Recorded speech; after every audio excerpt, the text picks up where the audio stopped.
Vamos abrir o Evangelho de João, capítulo 3, versículo 16. Possivelmente o versículo mais conhecido das Escrituras. João 3, 16.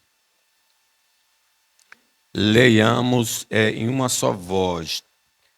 Evangelho de João, capítulo 3, versículo 16. Leiamos. Porque Deus amou o mundo de tal maneira que deu o seu Filho unigênito, para que todo aquele que nele crê não pereça, mas tenha a vida eterna. Se os irmãos observaram, há uma promessa de Deus aqui, que seria a vida eterna. A vida eterna é uma promessa de Deus. Agora, ela é condicional. Ele não vai dar a todos, mas há alguns que, para que todo aquele que nele crê, não pereça, mas tenha a vida eterna. Então, eu gostaria de falar sobre esse tema. A vida eterna, uma promessa incondicional de Deus. A vida eterna, uma promessa incondicional de Deus. Há uma história entre os gregos do passado que a deusa, eles acreditavam em vários deuses, a deusa Aurora se apaixonou por um jovem mortal, Teotônio. E lá no ajuntamento dos deuses, Zeus, que é considerado o maior dos deuses, ofereceu a Aurora um presente, o que ela quisesse dar a seu namorado mortal. E ela então pediu para que ele não morresse. Só que ela esqueceu de pedir que ele permanecesse jovem eternamente. Então ele não morreu, mas foi envelhecendo. Envelhecendo, envelhecendo, envelhecendo. Então ele nunca morria. E a vida então se tornou algo muito pesaroso. Então, quando se fala de vida eterna, na palavra de Deus, não é simplesmente uma existência sem fim. Porque se for uma questão de existência sem fim, até no inferno isso vai acontecer. A Bíblia não ensina aniquilamento, ensina o sofrimento eterno e ensina a vida eterna. A diferença, então, está na qualidade, vamos dizer, de vida. Enquanto no inferno é dor no joelho contínua, enquanto no inferno é dor na coluna contínua, enquanto no inferno é dor de dente contínuo, tudo que é de ruim lá é contínuo. Já no paraíso, ou a vida eterna, tudo que é lá acontecer é uma coisa boa, satisfatória, uma coisa alegre. Então, vejam, a vida eterna, então, é uma promessa condicional de Deus. Ele vai dar a algumas pessoas que preencherem as condições. Se a gente fizer uma pequena comparação entre essa vida que nós temos, que também é de Deus, a vida é um dom de Deus, essa chamada vida terrena, vida física, comparada com a vida eterna, nós vamos notar algumas diferenças. Ainda não são os pontos, mas eu estou dando uma ideia do que é vida eterna. A vida eterna é infinitamente superior à vida física. A vida física é temporária. Vocês sabiam que o IBGE, que é um órgão do Brasil, diz que o homem brasileiro, a vida média do homem brasileiro é de 76 anos? Cândido já passou disso. É por isso que o governo pede o quê? Prova de vida. Porque nos dados que ele tem, esse cara não devia estar mais recebendo pensão. Ele já devia ter partido, né? Então, tem que ter prova de vida. E as mulheres vão morrer com 3 anos depois, 79 anos. Então, é a idade média. A nossa vida física, ela é temporária. Inclusive, o Moisés chega a dizer o seguinte: o homem pode chegar a 70, ou então a 80. O que passa disso? Canseira e enfado. Ah, mas a vida eterna não. A vida eterna é permanente. Ela não tem fim. Ninguém pode dominar o vento, diz Eclesiastes, nem segurá-lo. Assim também ninguém pode evitar a morte física, nem deixá-la para outro dia. Nós temos de enfrentar essa batalha e não há jeito de escapar. Vamos perdê-la, por mais que sejamos dedicados a ela. Mas Deus então veio oferecer uma vida eterna. A vida física, ela tem um corpo sujeito a decaimento. Repare como o nosso corpo decai, né? Jovem, criança, todo vigoroso, e depois que vai crescendo, vai caindo tudo. Cai tudo mesmo. Mas quem for agraciado com a vida eterna terá um corpo indestrutível. Que coisa gloriosa. Paulo chega a dizer: pois será assim quando os corpos ressuscitarem. Quando o corpo é sepultado, é um corpo mortal. Mas quando for ressuscitado, será imortal. Quando ele é sepultado, é feio e fraco. Mas quando for ressuscitado, será bonito e forte. Quando é sepultado, é um corpo material. Mas quando for ressuscitado, será um corpo espiritual. É claro que se existe um corpo material, então tem de haver também um corpo espiritual. A vida física é vivida num lugar amaldiçoado por causa do pecado. Esse mundo jaz no maligno, por isso que nós ficamos doentes e toda sorte de males podem nos alcançar. Mas aqueles que forem escolhidos por Deus para a vida eterna vão viver no paraíso, no condomínio de Deus. Então diz: então me mostrou o rio da água da vida, brilhante como um cristal, que saía do trono do Cordeiro. No meio da sua praça, de uma e outra imagem do rio, está a árvore da vida, que produz 12 frutos, dando o seu fruto de mês em mês. E as folhas da árvore são para a cura dos povos. Nunca mais haverá qualquer maldição. Nela estará o trono de Deus e do Cordeiro. Os seus servos o servirão, contemplarão a sua face, e na sua fronte está o nome dele. A vida física é cheia de conflitos. No mundo tereis aflições, mas os presenteados com a vida eterna serão isentos de qualquer tipo de aflição. Enxugará dos seus olhos toda lágrima. Não haverá mais pranto, nem luto, porque as primeiras coisas são passadas. A vida física e a vida eterna são obras de Deus. Deus fez uma e a outra. Mas nem todos que foram abençoados com a vida terrena serão abençoados com a vida eterna. Porque é preciso preencher a condição divina. Vejam, a maneira que nós estamos vivendo hoje, a vida física, determina se fomos contemplados com a vida eterna.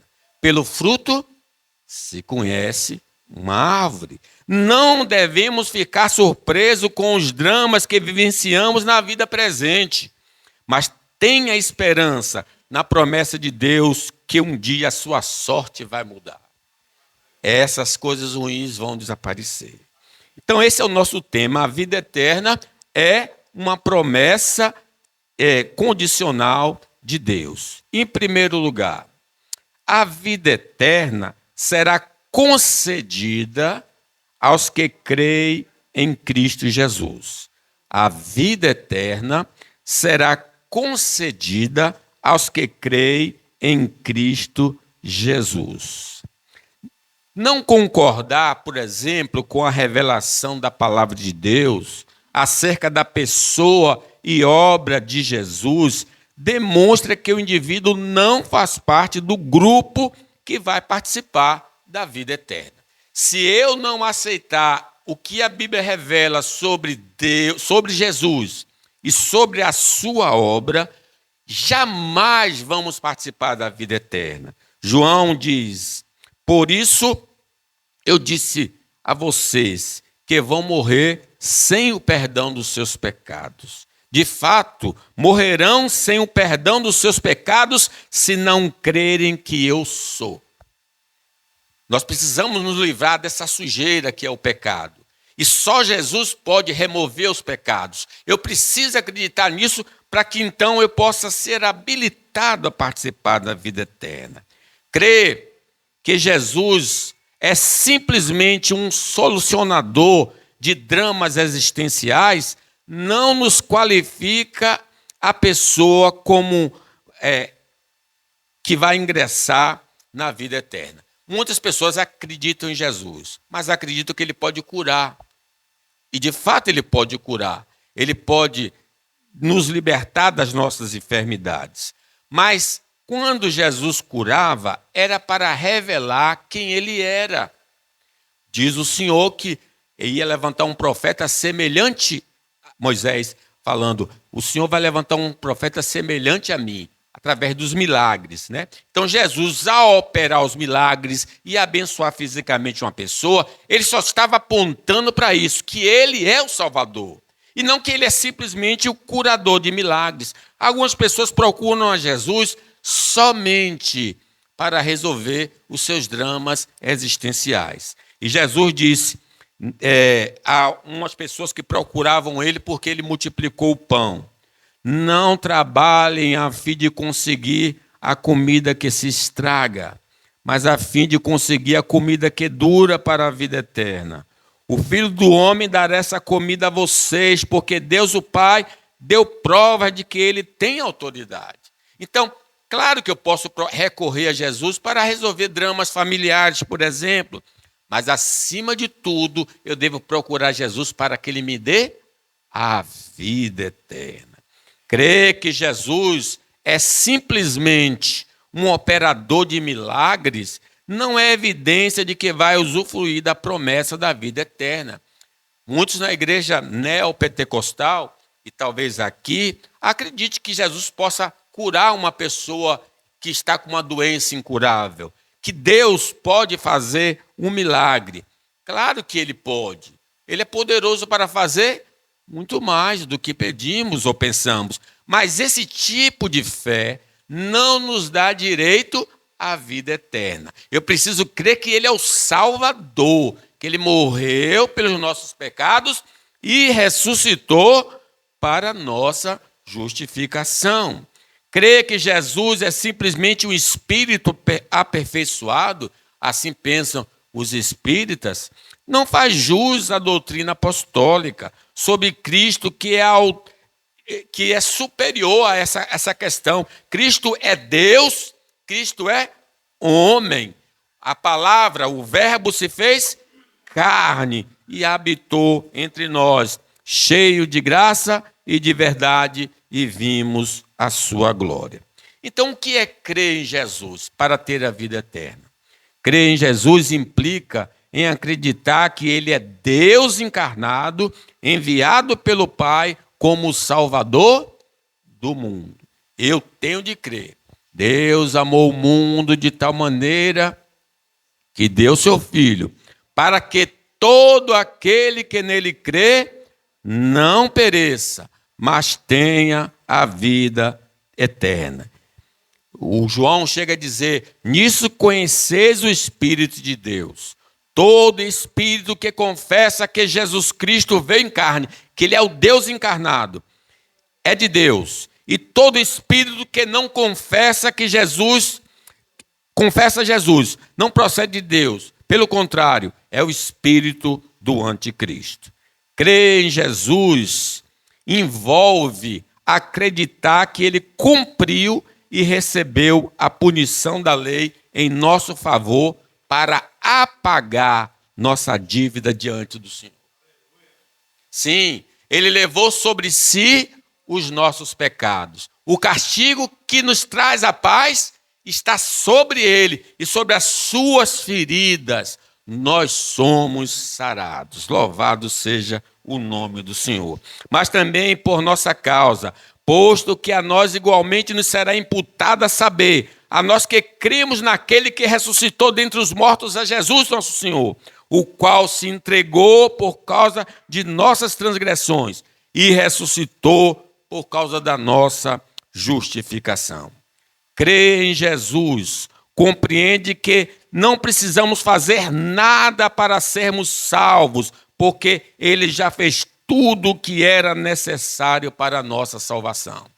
Eu estou na igreja como um agradecimento.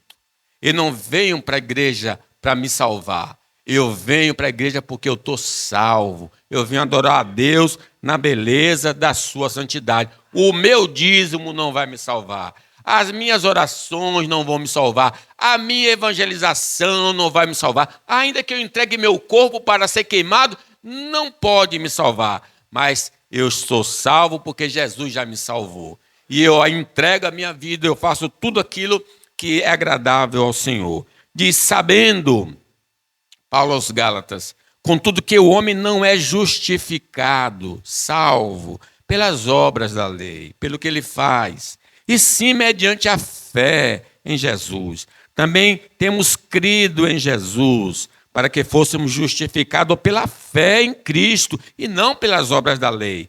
Pois pelas obras da lei, ninguém será justificado. Quem pensa que crê em Jesus e guarda a lei de Deus, isso é necessário, são necessários para ter a vida eterna, não vai participar.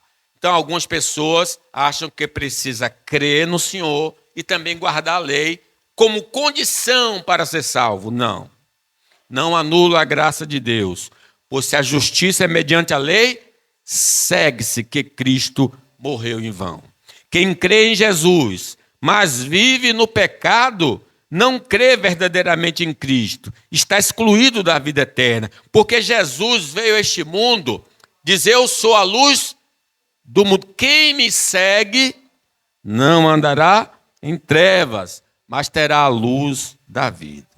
O que antecede, então, a pessoa crer em Jesus é ouvir a pregação. A fé vem pelo ouvir, e ouvir a palavra de Cristo. A vida eterna é uma promessa incondicional de Deus. Em segundo lugar, a vida eterna será concedida aos desprovidos de boas obras. A vida eterna será concedida aos desprovidos das boas obras. Diz a palavra que um jovem se aproximou de Jesus e disse, mestre, bom mestre, que farei para herdar a vida eterna? Ele queria saber as condições, o que ele precisava fazer. Irmãos, somente no jardim do Éden, o homem tinha o poder de obter a vida eterna através da obediência. Mas a queda desqualificou todos os descendentes de Adão. A ordem que foi dada a Adão, no dia em que dela comeres, certamente morrerás. Ele então podia alcançar essa vida pela obediência, mas ao pecar, por um homem entrou o pecado, pelo pecado a morte passou a todos os homens, por isso todos pecaram e destituídos estão da glória de Deus. Não há mais possibilidade da gente fazer qualquer coisa para agradar a Deus. Nossas boas obras atuais, o que eu faço de bom, são manchadas por imperfeições que nos reprovam o acesso à vida eterna. Porque eu sou um pecador. Quando eu faço o bem, eu posso fazer o bem para me gloriar, para me exaltar. Então, essa obra feita, ainda que seja boa, para Deus é ruim. porque está motivada por coisas que não são agradáveis. E em relação a nós é dito, pois todos nós somos como o imundo, e toda a nossa justiça como um trapo de imundícia. Todos nós murchamos como a folha, e as nossas iniquidades como um vento nos arrebatam. Ser uma pessoa religiosa, por exemplo, é um dos maiores enganos do homem, porque nenhuma cerimônia, mesmo ordenada por Deus, pode nos habilitar para a vida eterna. Algumas pessoas dizem assim, ó, eu vou ser uma pessoa agora religiosa a partir de hoje. Legal. É verdade que uma pessoa religiosa é melhor do que a que não é. Mas será por eu ser religioso eu vou poder ter acesso à vida eterna? Não. Não posso ter porque os meus pecados passados não podem ser apagados. A minha vida religiosa, a minha vida de piedade não pode apagar os meus pecados anteriores. E eu preciso lembrar também que mesmo sendo um homem religioso, eu continuo a pecar. Então, os meus pecados do passado e do presente me impedem, pela minha piedade, de ter a vida eterna. Diz que Deus não levou em conta o tempo da ignorância. Agora, porém, notifica aos homens que todos, em toda parte, se arrependam, porquanto estabeleceu um dia em que há de julgar o mundo com justiça por meio do varão que destinou e acreditou diante de todos, ressuscitando dentre os mortos. A vida totalmente dedicada ao sagrado pode ser bonita aos olhos dos homens, mas não significa nada aos olhos de Deus, porque não tem poder de apagar os pecados do passado, do presente e do futuro. Mas só uma coisa pode apagar os nossos pecados. Se confessarmos nossos pecados, Ele é fiel e justo para nos perdoar e nos purificar de toda a injustiça. Precisamos, irmãos, ter consciência de que não somos uma pessoa qualificada para receber coisa alguma da parte de Deus. Deus dará a vida eterna aos que reconhecem que não tem condições de ser salvo. Tem que fazer aquela oração do publicano. Tenha misericórdia de mim. Ou então fazer como ladrão ali na cruz. Senhor, lembra-te de mim quando entrares no teu reino. Se Deus nos fosse tratar com rigor da sua lei, nós já estaríamos na penitenciária do lago de fogo. Ele já teria lançado cada um de nós naquele lugar, porque ninguém tem qualificação. Mas desde o tempo de Adão até Moisés, a morte dominou todos os seres humanos, mesmo os que não pecaram como Adão, como ele desobedeceu à ordem de Deus. Adão era uma figura de Cristo. Aos que são concedidos a vida eterna, eles confessam sua total incapacidade. Isaías, o profeta Isaías, quando vê a glória do Senhor, ai de mim que sou homem de lábios impuros e habito no meio de um povo de impuros lábios. Eles não procuram fazer uma ponte até Deus, mas creem que Cristo é a ponte para a vida eterna. Jesus disse, eu sou o caminho e a verdade e a vida. Ninguém vem ao Pai senão por mim. Os apóstolos disseram, não há salvação em nenhum outro, porque abaixo do céu não existe nenhum outro nome dado entre os homens pelo qual importa que sejamos salvos.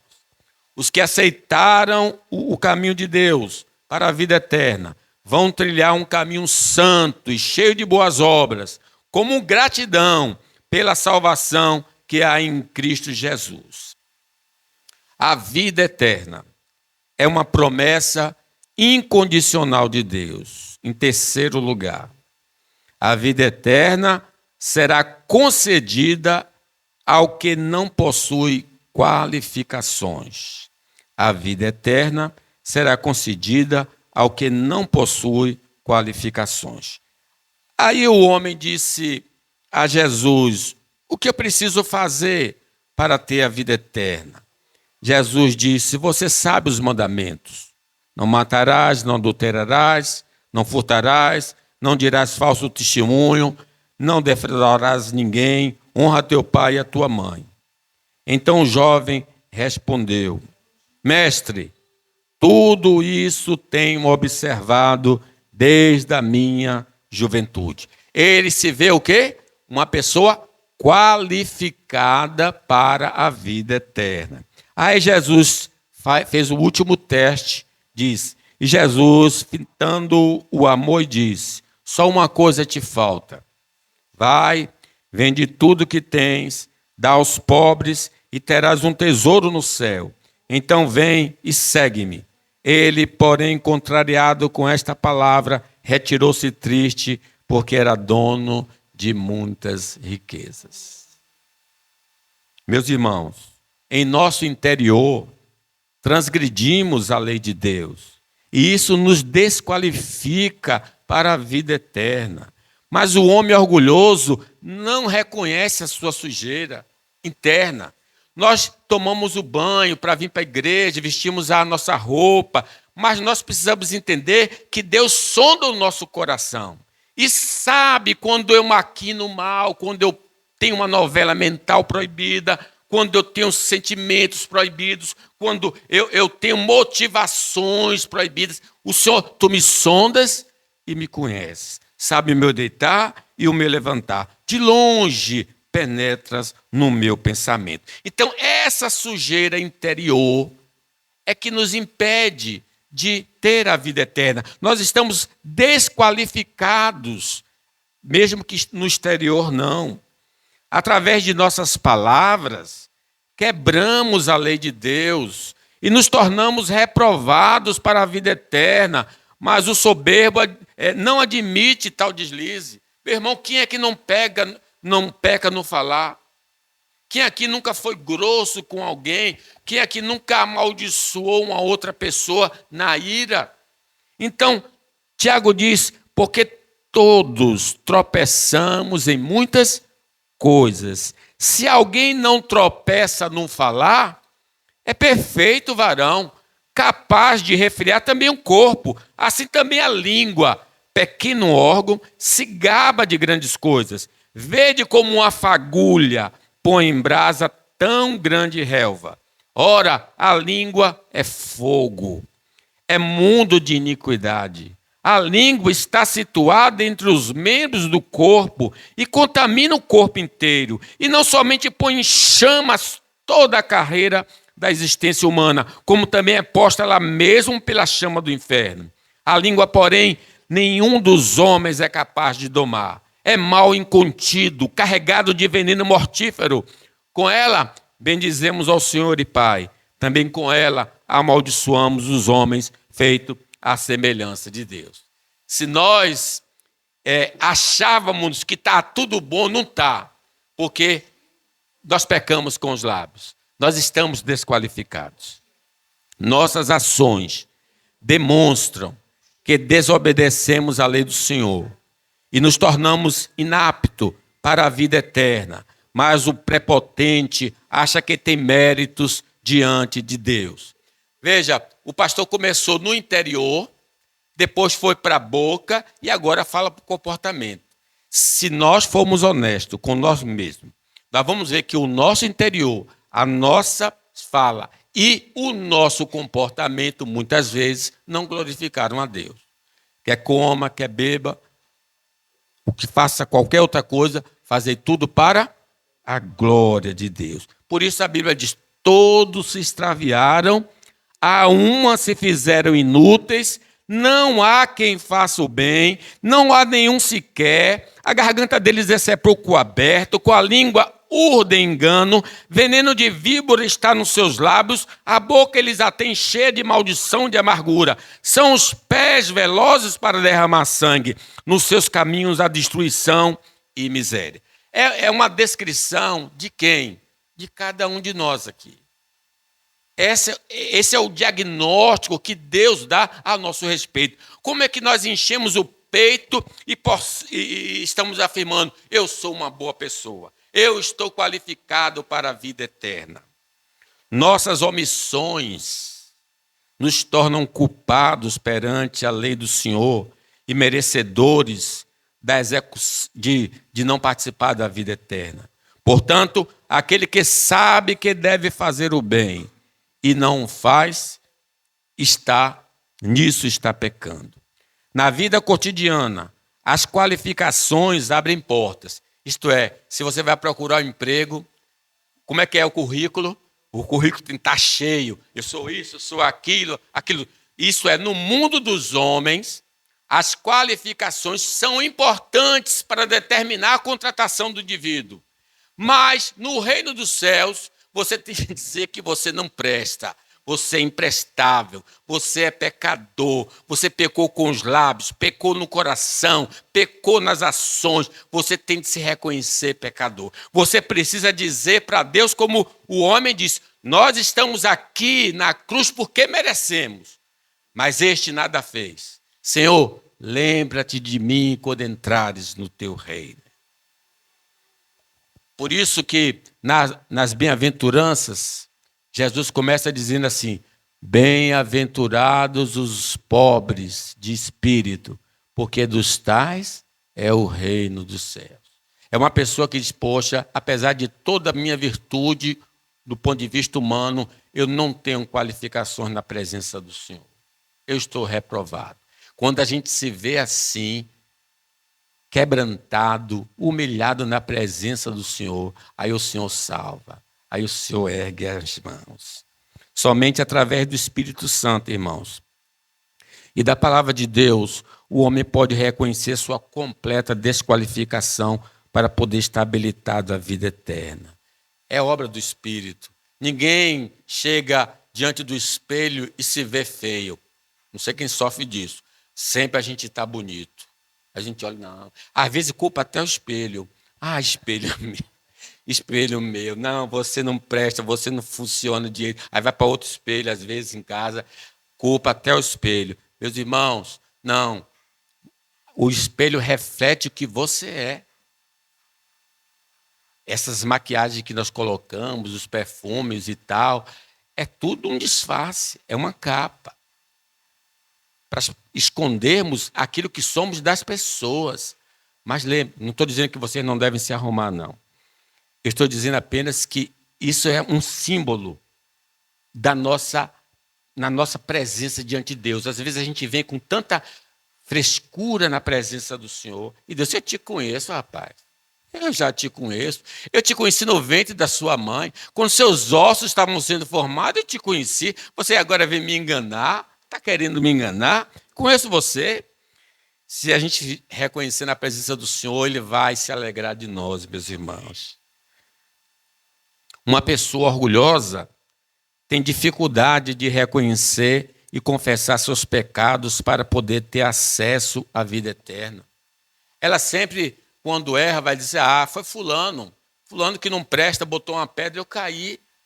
Foram as circunstâncias que me seduziram e eu caí. Ela não admite que errou na presença de Deus. E é se confessarmos os nossos pecados que Ele é fiel e justo para nos perdoar. O fariseu dizia, eu não sou como os demais homens, roubadores, injustos, e eu dou dízimo de tudo. E o Senhor disse, esse homem é o pecador, né?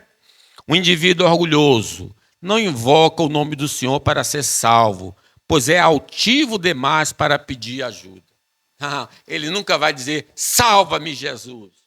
Não, ele vai dizer, o Senhor sabe como eu sou bom. É dever do Senhor fazer alguma coisa por mim, porque eu sou muito bom.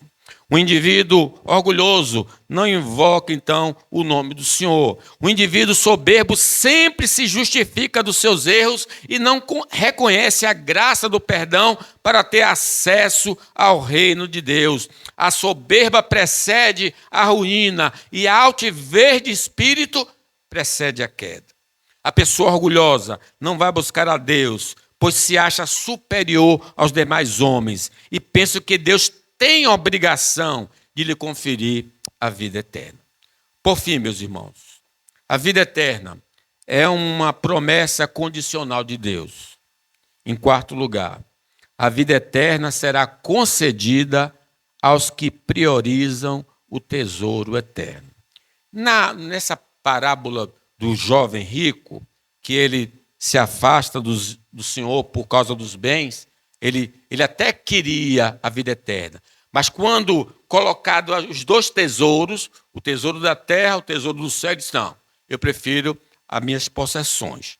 Aí Jesus, olhando para esse jovem que preferiu os tesouros da terra, ele dizendo, antes disso, ele diz assim ao jovem, só uma coisa te falta, vai, vende tudo quanto tens, dá aos pobres e terás um tesouro no céu. Então vem e segue-me. Porque Jesus fez deu a exigência dele. Desfaça de todas as suas propriedades. Não é que Jesus manda que cada discípulo se desfaça dos bens. Não. É que aquele jovem era avarento. Ele dizia que cumpria a lei. Mas quando Jesus tocou na ferida dele, ele aí recuou. Você quer a vida eterna?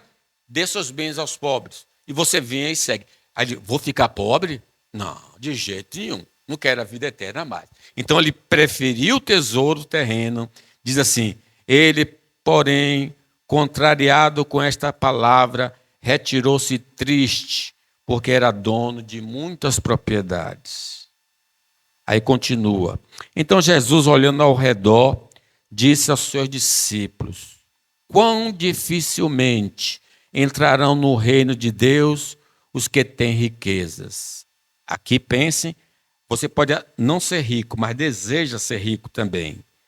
É algo da terra, não do céu. Então Jesus disse, né? Quão difícil entrarão no reino de Deus os que têm riqueza. Os discípulos estranharam essas palavras. Mas Jesus insistiu em dizer-lhe, filhos, quão difícil é para os que confiam nas riquezas entrar no reino dos céus. É mais fácil passar um camelo pelo fundo de uma agulha do que entrar um rico no reino dos céus. É uma hipérbole, é um exagero. Ele está dizendo, assim como é impossível isso acontecer, é impossível uma pessoa que confia nos bens materiais, nas coisas dessa vida, entrar no reino dos céus. Eles ficaram sobremodo maravilhados. Então, dizendo entre si, então, quem pode ser salvo? Aí Jesus respondeu, para os homens é impossível, contudo não para Deus, porque para Deus tudo é possível. Às vezes a gente diz assim, olha, eu tenho Deus no céu e minha mãe na terra. Eu tenho um Deus no céu, meu filho, eu tenho um Deus no céu, o meu pai, eu tenho um Deus no céu e o meu trabalho. Então a gente faz esse tipo de comparações, como falando assim, ó, eu tenho uma coisa muito importante aqui. Aí Deus diz, eu quero isso que você, deixe isso que você gosta por mim. Você é capaz de deixar isso por mim? Aí a pessoa diz, não, aí eu não vou deixar. Então essa pessoa nunca vai ter a vida eterna porque ela não tem preferência pelo o que é primordial. Muitos, por exemplo, não conseguem deixar as glórias deste mundo para obter a vida eterna. Contudo, muitos dentre as autoridades creram nele, creram em Jesus. Mas por causa dos fariseus, não confessavam para não serem expulsos da sinagoga. Eles criam em Jesus, mas eles não queriam perder a amizade. Eles sabiam que, uma vez declarando a sua fé em Cristo diante dos amigos, eles seriam rejeitados. Então, diz o texto sagrado, para não serem expulsos da sinagoga, do grupo, porque amavam mais a glória dos homens do que a glória de Deus. Eu já contei aqui, e tinha um colega, muito tempo atrás, ele vinha de Brotas para Vasco da Gama. Nós éramos jovens nessa época. Aí ele trazia a Bíblia dele toda embolada no papel, todinha. Aí quando chegava perto da igreja, ele desembolava a Bíblia e aí aparecia com a Bíblia na igreja. Quando ele voltava, ele enrolava a Bíblia também, porque ele tinha receio dos outros o identificarem como servo do Senhor. Claro que ele era, nessa época, muito jovem ainda, imaturo na fé, né? Se justifica, mas depois, com o tempo, não pode continuar assim. Eu não posso ser crente secreto de Jesus, 007, a não ser nos lugares que é chamado da igreja perseguida, ali são obrigados por causa da perseguição. Mas eu preciso dizer ao mundo que eu sou crente. Não me envergonho de o dizer. Muitos não conseguem deixar os prazeres transitórios do pecado pela vida eterna. Não ameis o mundo, nem as coisas que há no mundo. Porque tudo que há no mundo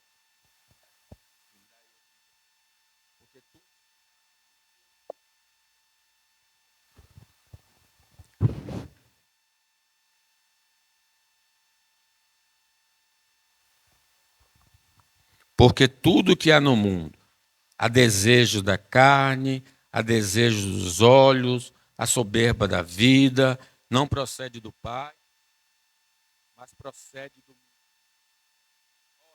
O mundo passa, bem como o seu desejo, mas aquele que faz a vontade de Deus permanece para sempre. Eu estou falando aqui de prazeres proibidos pela palavra de Deus. Algumas pessoas não conseguem deixar esses prazeres. Outros não conseguem deixar os prazeres que são lícitos. Às vezes, uma coisa lícita pode me impedir de andar com Jesus, certo? Muitos não conseguem deixar a segurança deste mundo para receber a vida eterna. Uns confiam em carros, outros em cavalos. Nós, porém, nos gloriamos em nome do Senhor, nosso Deus. Eles se encurvam e caem. Nós, porém, nos levantamos e nos mantemos de pé. Não podemos buscar simultaneamente os tesouros da terra e os tesouros dos céus, porque eles nos conduzem por caminhos totalmente diferentes. Não posso levar um melão, 2 melões em uma mão só. Eu não posso andar no caminho terreno e no caminho espiritual. Eu tenho de escolher, eu tenho de dar prioridade a algum caminho. Cuidado com a ambição material, porque muitos vão perder a fé, que vão impedi-los de ter a vida eterna. O amor ao dinheiro é a raiz de toda espécie de males. E muitos nessa cobiça se desviaram da fé. O que predomina em nossos pensamentos indica que tipo de tesouro nós temos buscado. O que você pensa? O que você deseja? Como você gasta seu tempo, suas energias? Onde está seu coração? Ali onde está o teu tesouro, estará também o teu coração. Eu concluo, irmãos. Muitos querem as bênçãos de Deus, mas não estão dispostos a cumprir as exigências divinas para a obtenção das promessas de Deus. Ele dá a vida eterna. Deus amou o mundo de tal maneira que deu seu Filho unigênito, para que todo aquele que nele crê não pereça, mas tenha a vida eterna. A promessa de vida eterna é para aquele que crê em Jesus. Crê que ele é o único caminho, o caminho e a verdade e a vida. Aquele que crê em Cristo para a vida eterna vão abandonar o caminho do erro e seguir o caminho da santidade, sem a qual ninguém verá o Senhor. Quem acredita em Jesus, que ele é o caminho para a vida eterna, vai perseverar até o fim. Ser fiel é a morte, e dar-te-ei coroa da vida. Que Deus nos abençoe.